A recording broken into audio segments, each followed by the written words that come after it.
So this video has taken a little longer than expected because I actually recorded, edited it, and had everything ready to go, and then I accidentally overrid my external hard drive that had the file on it the night before I was ready to upload it. So I finally got around to re-recording, re-editing for you so we can finally finish off this series, The Year My Brand Turned Pretty. Now, years ago, I remember watching a documentary where they were interviewing couples that had been together for a long time, 50 years or more, really old couples, and about what made it work for them, about their love journey. And of course, they laughed through unconventional ways they made it work, like the couple that would always fight and yet they loved each other so much, and funny things like that. And it was really interesting to watch. The thing that I learned from this series was that it's not always butterflies when it comes to love. There are different stages. There is that initial spark and excitement, then there will be times of struggle, and then there's that long-term commitment phase where, yes, it's not butterflies and spark anymore, but there's this long-term deep love commitment.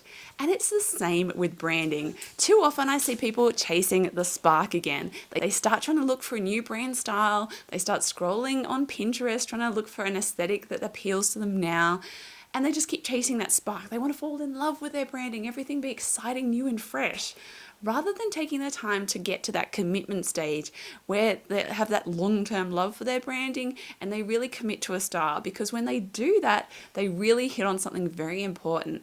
And that's being able to build trust with your audience, them seeing you as being committed to your branding, being consistent long-term, they recognize you, you're memorable to them, and they trust you because of it. Now, consistency isn't about being boring and rigid. I think a lot of people, they just think, oh, this is boring. People have seen this all before. And that's why they are very hesitant to commit to a particular style. They feel like things need to be fresh and exciting all the time.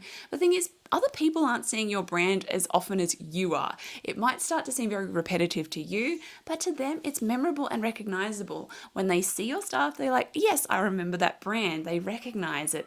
And that is the thing that we really want to build here. So for this final episode, I want to give you a checklist to help you stay committed and be consistent with your brand. So that once you have found that perfect style, the one that is that perfect fit for you and your business, I want you to have the ability to stay committed to it and be consistent with it. So first of all, what you want is brand guidelines. You need to be sure that you don't stray, that you don't accidentally pick the wrong color by just using a color picker or just guessing your brand color or randomly using something else or just playing around with different fonts because it feels fun.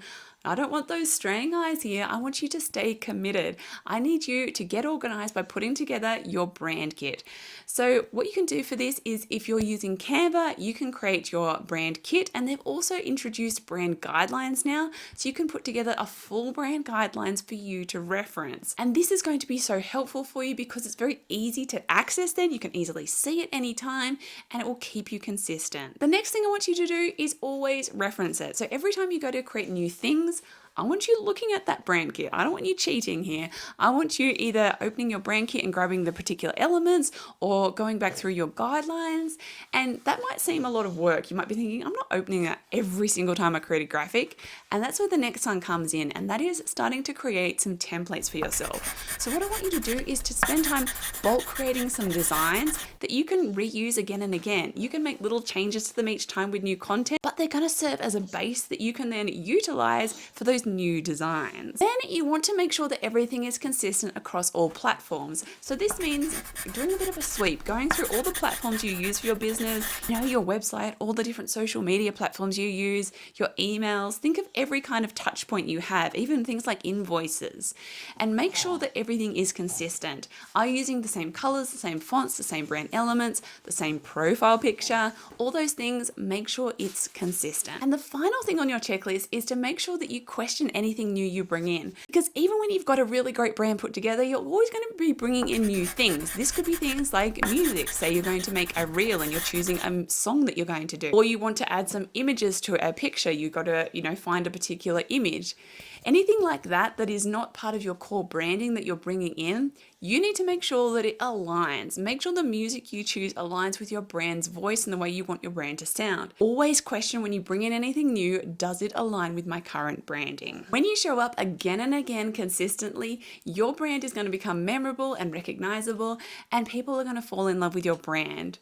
So I hope you enjoyed this series, taking you through from breaking up with your old brand to finding the one, finding a brand style that is perfect fit for you, then being consistent with that style. If this is something you want to learn more about, how to get your brand right, how to create a beautiful brand, how to create graphics that align with your branding and feel confident as a DIY designer, being able to become your own designer in a confident way, then you can check out my course, Brand Design School. You'll find the links in the description below. So thanks again for following this series and being patient with me getting this final episode out. So happy creating, and I will see you next time.